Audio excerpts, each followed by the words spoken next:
The police chased him for 2 people conversion, and then he is now in the prison for 10 years because he convert 2 people. One convert 5 years prison. And then his wife died when the 2 daughters, the twin, were 2 years old. Now the daughters have no parents, so I need to be their parents. So this is the challenge for us.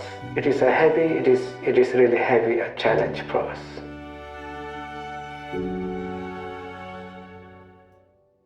Have you ever thought about how you could practically live out Jesus' call to make disciples of all nations? Today, there are still more than 2 billion people who have never heard the gospel. More than 90% of them live in the 1040 window. So how exactly can you reach the most unreached people and make disciples in these difficult nations?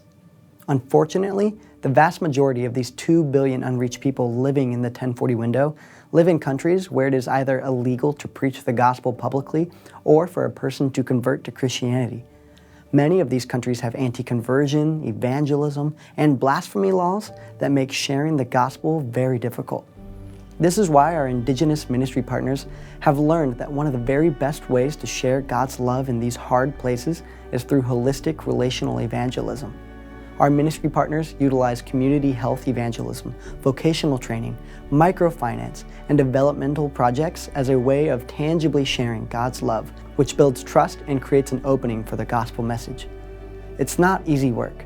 Many believers in the 1040 window have been forced to leave their home countries. Others are in prison because they have violated these laws.